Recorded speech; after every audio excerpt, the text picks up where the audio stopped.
नमस्कार दोस्तों, मैं राजकुमार मिशन जीत के ऑनलाइन प्लेटफॉर्म से आप सभी का स्वागत है।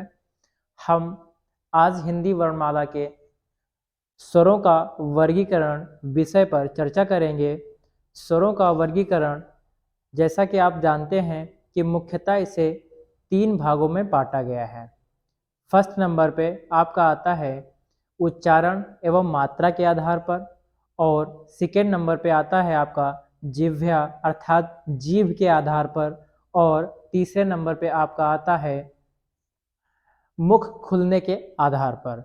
इसके अलावा आप लगभग वर्गीकरण जो स्वरों का है वो 6 प्रकार से बताया गया है, लेकिन मुख्यतः 3 प्रकार से स्वरों का वर्गीकरण अनिवार्य रूप से बताया गया है, जिसमें आपका चौथा होंठ के स्थिति के आधार पर, और नाक एवं मुंह के आधार पर, और घोष तत्व के आधार पर भी वर्गीकरण इनका किया गया है। तो सबसे पहले हम चलिए स्टार्ट करते हैं, प्रारंभ करते हैं कि उच्चारण एवं मात्रा के आधार पर स्वरों का वर्गीकरण अर्थात स्वरों के प्रकार कितने बताए गए हैं। तो आप देख पा रहे हैं, सबसे पहले आता है ह्रस्व स्वर, फिर आता है दीर्घ स्वर, फिर आता है आपका पुलुत स्वर। ह्रस्व स्वर क्या होता है? तो ह्रस्व स्वर ऐसे स्वर या ऐसे वर्ण जिनके उच्चारण में हमें कम से कम समय खर्च करना पड़ता है, अर्थात बहुत अधिक नहीं बल्कि बहुत ही कम प्राणवायु की आवश्यकता पड़ती है, उनको हम ह्रस्व स्वर कहते हैं। ह्रस्व स्वर में आपका छोटा, छोटी, छोटा ऊ और ऋषि आती है। ये 4 आपके ह्रस्व स्वर हैं। ह्रस्व स्वर को हम इन्हीं चारों स्वर को हम आधार स्वर, आधार स्वर और इन्हें मूल स्वर की संज्ञा देते हैं। आधार स्वर और मूल स्वर ह्रस्व स्वर को ही कहते हैं। इसमें जो ऋषि है ये आपका मूर्धन्य स्वर है, ध्यान रखिएगा मूर्धन्य स्वर है। और आपके ये जो 3 बच रहे हैं इनको हम एक दूसरा नाम देते हैं, वो शिथिल स्वर के नाम से जानते हैं। किस नाम से जानते हैं? शिथिल स्वर के नाम से। फिर हम चर्चा करेंगे दीर्घ स्वर। तो पहले देखिएगा, इसमें इसको फर्स्ट अर्थात एक मात्रिक स्वर कहते हैं, एक मात्रिक शब्द स्वर, और इसको दीर्घ स्वर है, इसे हम कहते हैं द्विमात्रिक स्वर, द्विमात्रिक स्वर, द्विमात्रिक स्वर। और प्लुत जो इनसे ज़्यादा समय लगता है, अर्थात 2 से अधिक, अर्थात 1 से अधिक या 2 से अधिक मात्रा वाले जो चीज़ें होती हैं, 2 से अधिक मात्रा वाले, 2 से अधिक मात्रा, जिनमें 2 से अधिक मात्राएं होती हैं वो आपके प्लुत स्वर कहलाते हैं। सबसे पहले आप देखेंगे दीर्घ स्वर। तो दीर्घ स्वरों में आपका बड़ा, बड़ी, बड़ा ऊ, ए, ऐ, ओ, औ, ये सभी आपके दीर्घ स्वर हैं।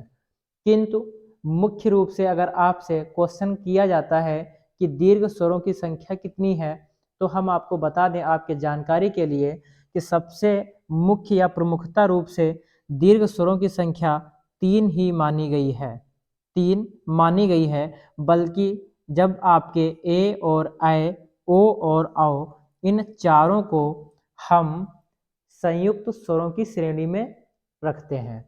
देखेंगे संयुक्त स्वर आपका ए, ऐ, ओ और औ, ये आपके संयुक्त स्वर हैं।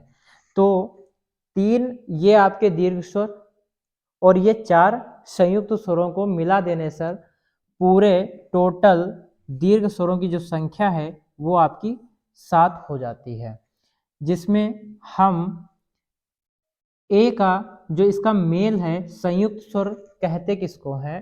तो संयुक्त स्वर वह स्वर होते हैं जो एक स्वर से अन्य किसी और स्वर से मिलकर बना होता है, उसे हम संयुक्त स्वर कहते हैं। और जो स्वर अपने समान वर्णों से मिलकर बने होते हैं उन्हें हम समान स्वर कहते हैं। ठीक है, इसको समान संयुक्त स्वर को हम विजातीय स्वर भी कहते हैं। जैसे ए जो है वो आपका आ और ई से मिलकर बनता है, और आपका जो अय है ये आपका आ प्लस ए से मिलकर बनता है। ओ जो है आपका आ प्लस ऊ से, और जो आपका औ है ये आ प्लस ओ से मिलकर बनता है। तो ये आपके संयुक्त स्वरों का, वर्णों का मेल है। इनको विशेष तरीके से ध्यान में रखिएगा। फिर हम बात करते हैं पुल्लित स्वर की। तो अगर आपसे कोई क्वेश्चन करता है कि उच्चारण या मात्रा के आधार पर स्वर कितने होते हैं, तो आपका आंसर आता है 3। बिल्कुल सही आंसर है दोस्तों। लेकिन आपको ध्यान रखना है, नोट में यहाँ पे कुछ पॉइंट लिखा हुआ है कि दीर्घ स्वर 3, दीर्घ स्वरों को 3 संख्या और संयुक्त स्वरों की 4 संख्या मिला देने से टोटल स्वरों की संख्या हमारी 7 हो जाती है। फिर हम चर्चा करते हैं पुल्लित स्वर की। पुल्लित स्वर क्या होता है? ऐसे स्वर जिनको बोलने के लिए हमें 1 से अधिक या 2 से अधिक मात्राओं का प्रयोग करना पड़ता है, अर्थात सबसे ज्यादा अधिकतम प्राणवायु की आवश्यकता पड़ती है। तो ऐसे वर्णों को, ऐसे शब्दों को हम पुल्लित स्वर की श्रेणी में रखते हैं। जैसे हम किसी को बोलते हैं अरे, हमने बोला अरे ये क्या हो गया, तो आप अरे ऐसा करके नहीं रह जाते ना, आप पूरा बोलते हैं अरे राम। तो जोर से बोलते हैं, आवाज जोर से आती है। आप कहीं बोलते हैं ओम, तब आप ओम बोल पाते हैं। आपने बोला जैसे मेढक है, कोई मेढक है तो मेढक क्या बोलता है? टर टर बोलता है। क्या बोलता है दोस्तों? टर टर बोलता है ना। तो टर टर, उसकी जो टर टर, तो उसमें काफी ध्वनि होती है, एक नहीं दो नहीं, काफी तिगुनी ध्वनि निकलती है। तो जैसे उसमें जब तिगुनी ध्वनि निकलती है तो वो आपका पुल्लित स्वर होता है। ऐसे वर्णों को हम पुल्लित स्वर के नाम से जानते हैं। जैसे आप ओम बोलते हैं तो ओम काफी देर तक आवाज आती है। तो है नहीं कि आप सिर्फ ओम बस हो गया, टर बस हो गया, अरे बस हो गया। लेकिन आप किसी को सुनते हो, काफी देर से आवाज बहुत तेजी से आती है। तो ऐसे वर्णों को हम पुल्लित स्वर की श्रेणी में रखते हैं। जैसे कहीं पे क्वेश्चन आ गया कि ओम शब्द किस स्वर का मेल है, तो आप क्या बताएंगे? पुल्लित स्वर का। ठीक है दोस्तों, अब हम दूसरे जिह्वा के आधार पर वर्गों को, स्वरों को पढ़ेंगे। तो जिह्वा के आधार पर जो स्वर हैं वो 3 प्रकार के बताए गए हैं। कितने प्रकार के बताए गए हैं? 3 प्रकार के। सबसे पहले आपका अग्रस्वर आता है, पश्च स्वर आता है, मध्य स्वर आता है। तो सबसे पहले हम यहाँ पे बना लेते हैं टंग। टंग जानते हैं? मानो कि ये हमारी जिह्वा है। क्या है ये? जिह्वा है। ये हमारी क्या है? जिह्वा है। ये इसका जो है अग्रभाग है। क्या है? अग्रभाग। ये आपका मध्य भाग है और ये आपका पश्च भाग है। अब आपको बता दें, अग्र का मतलब होता है आगे, मध्य का मतलब होता है बीच में, और पश्च का मतलब होता है जुबान के बिल्कुल पीछे। ठीक है, जैसे माना कि मेरी जुबान है ये, तो ये अग्रभाग है। इसके थोड़ा अंदर बढ़ोगे तो आपका वो मध्य भाग है, इसके थोड़ा और पीछे जाओगे तो वो आपका पश्च भाग है। ओके, फिर हम देखते हैं कि अग्र स्वर में कौन कौन वर्ण आते हैं। तो अग्र स्वर में आपका छोटी ई, बड़ी ए, आय, ये वर्ण आते हैं। पश्च स्वर में आ, उ, बड़ा ऊ, ओ, औ, इन वर्णों को लिया गया है। जैसे ई को बोलते हैं ई, आराम से बोले, बड़ी ई, ए, आय। तो आवाज आपकी लगभग नहीं, पूर्ण रूप से अग्रभाग से ही निकलती है। ई, ई, ए, ऐ। तो इसका उच्चारण आप देख पा रहे हैं, तो अग्र जिह्वा की अग्र भाग से ही होता है। पश्च स्वर को आप देखते हैं तो बिल्कुल पीछे से यहां से आवाज आती है, जिह्वा के बिल्कुल नीचे से आवाज आती है।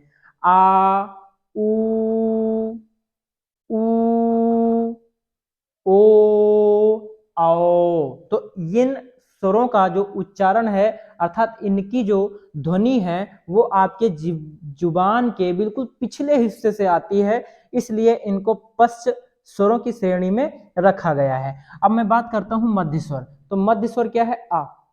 आप बोलिएगा, प्रैक्टिस करके देख लें, आप अभ्यास करके देख सकते हैं।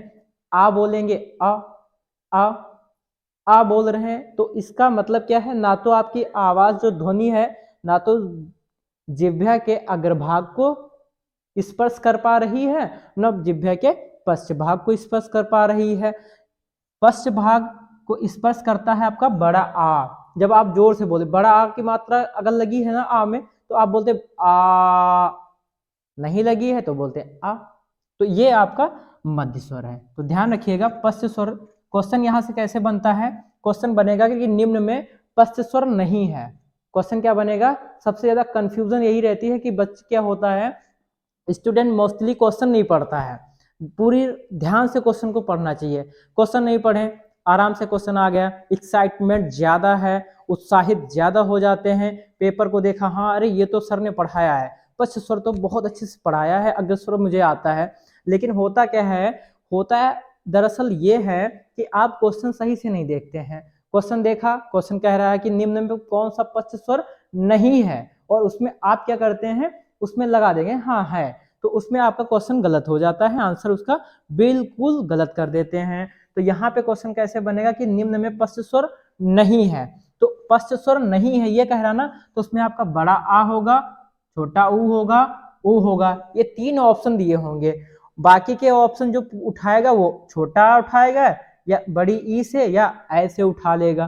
तो ऐसे में क्वेश्चन आपका ध्यान रखिएगा, यहाँ पे जैसा क्वेश्चन का है वैसा आप पकड़ने का प्रयास करें। तो आपका यहाँ से तीनों है तो ठीक है, अगर इधर सा कोई है तो वही आपका नहीं होगा।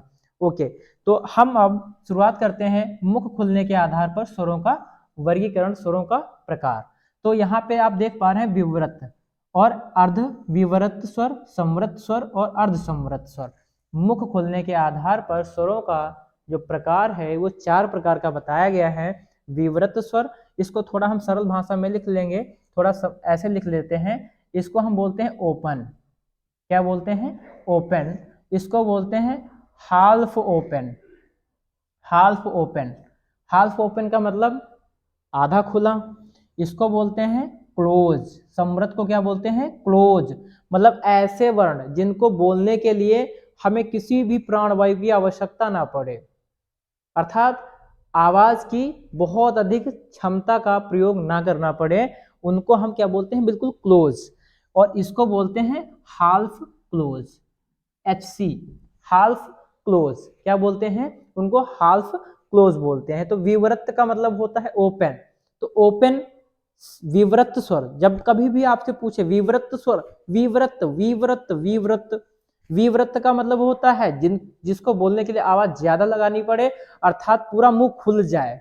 अब जब आ बोलते हो ना, तो मुंह, माउथ जो है आपका ना ऐसे खुलता है, आ ऐसे खुलता ना, तो उसमें क्या होता है? आपका विवृत स्वर हो जाएगा, अर्थात ये ओपन है।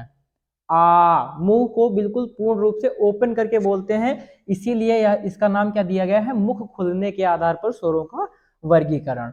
यहाँ पे आप देखते हैं अर्धविवृत स्वर, जिनको बोलने के लिए मुंह हमारा कम खुले, इस तरह से नहीं, ऐसे खुले फिर ऐसे आ जाए, ऐसे खुले ऐसे आ जाए। जैसे कि आप बोलते हैं आ, ए, ओ और आ। अच्छा, ये आ कंफ्यूजन वाला है, ये देखिएगा ऊपर इसके सिर्फ इस टाइप का ये चंद्र लगा हुआ है, चंद्र लगा हुआ, ना कि चंद्र बिंदु लगा है। तो इसका मतलब क्या होता है? जैसे आप लिखते हैं ना डॉक्टर, डॉक्टर, इस टाइप से लिखते ना डॉक्टर है, और इस प्रकार के जितने भी आपके वर्ड आते हैं, जितने भी शब्द आते हैं, वो इस टाइप से लिखे जाते हैं। तो ये आपका अर्ध विवर्त स्वर के अंतर्गत है। अर्ध विवर्त स्वर के अंतर्गत आ ए ओ आ ए ओ आ, विवर्त स्वर आ। फिर है संवर्त स्वर। संवर्त स्वर को हम बोलते हैं क्लोज, जिसको बोलने के लिए हमें प्राणवायु, हमने अभी बताया ना, प्राणवायु कम से कम खर्च करनी पड़े। जैसे आप बोलते हैं ई, तो माउथ बिल्कुल नहीं खुल रहा है, ई ई, देखिए मैं बोल पा रहा हूं ई ई, ऊ ऊ, माउथ खुल रहा है, नहीं खुल रहा ना, खुल रहा ना, नहीं खुल रहा। अगर हम यहीं पे आप बोलें आ, मेरा माउथ खुल जा रहा है। आप भी अभ्यास करेंगे तो आपका भी माउथ खुल जाएगा, ठीक है। उसके बाद क्या देख रहे हैं, अर्ध संवृत स्वर। तो यहाँ पे संवृत स्वर कौन कौन है, छोटी, बड़ी, छोटा ऊ, बड़ा ऊ। छोटी ई, बड़ी ई, छोटा ऊ, बड़ा ऊ, ये संवृत स्वर हैं। अर्ध संवृत स्वर जो हैं वो आपके ऐ और ओ, ये अर्ध संवृत स्वर है, अर्थात हाल्फ क्लोज है। हाल्फ क्लोज, इनमें थोड़ा खुल रहा है, ई ई, ऊ, थोड़ा खुल रहा है, पूरा नहीं खुल रहा है, लेकिन इसमें उससे भी कम खुलेगा। जैसे बोलते ऐ ओ, बस हो गया, ठीक है। ये आपका अर्ध संवृत स्वरों के अंतर्गत आते हैं, ऐ और ओ। तो यहाँ पे देखिएगा कुछ पॉइंट लिखे हुए हैं। दीर्घ स्वर 3 होते हैं प्रमुख रूप से, संयुक्त स्वर 4 होते हैं। यदि दीर्घ स्वर और संयुक्त स्वरों को आपस में मिला देने से टोटल दीर्घ स्वरों की जो संख्या है वो, माय डियर स्टूडेंट, वो 7 हो जाती है। विशेष ध्यान रखिएगा। फिर क्वेश्चन आता है कि श्वास के आधार पर एवं अवधि के आधार पर, बहुत ही इंपॉर्टेंट क्वेश्चन है। श्वास के आधार पर एवं अवधि के आधार पर स्वर कितने होते हैं, तो आप बताएंगे 4 होते हैं। कितने होते हैं, 4 होते हैं। और यहाँ पर जो श्वास के आधार पर एवं अवधि के आधार पर जो स्वरों को 4 बताया गया है, तो उसमें ध्यान दीजिएगा, उच्चारण मात्रा के आधार में ही जुड़ते हैं। जैसे अभी आप देख पा रहे हैं कि ह्रस्व स्वर, दीर्घ स्वर, प्लुत स्वर है, 3 है। लेकिन जब क्वेश्चन आपसे यह कहे कि श्वास के आधार पर एवं अवधि के आधार पर स्वरों कितने हैं, तो वो 4 होते हैं। इसमें फिर आपका ह्रस्व स्वर, दीर्घ स्वर, फिर प्लुत के पहले आपका जुड़ जाता है संयुक्त स्वर, तब जुड़ता है आपका प्लुत स्वर, ठीक है। उसके बाद देखिएगा शिथिल स्वर। शिथिल स्वर, तो शिथिल स्वरों की संख्या 3 होती है, छोटा, छोटी ई और छोटा ऊ, अर्थात जो कि ये मूल स्वरों की श्रेणी में आते हैं, अर्थात आधार स्वरों की श्रेणी में इनको रखा गया है। बट यहाँ पे इतना सा थोड़ी विषमता यह है कि यहाँ पे ऋषि को नहीं लिया गया है, ठीक है। अगर ऋषि को ले लेते हैं तो यह आपका मूल स्वर और आधार स्वर के रूप में परिवर्तित हो जाएंगे, ठीक है। तो आपका स्वरों का वर्गीकरण टॉपिक्स जो है वो यहीं तक, और अगला टॉपिक हम आपके लिए व्यंजनों का वर्गीकरण लेके आते हैं। तब तक इसका आप स्क्रीनशॉट ले सकते हैं।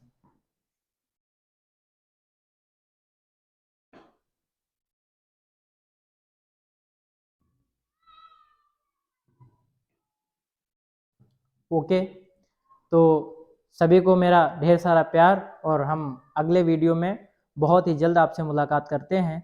तब तक के लिए सभी को हमारा जय हिंद।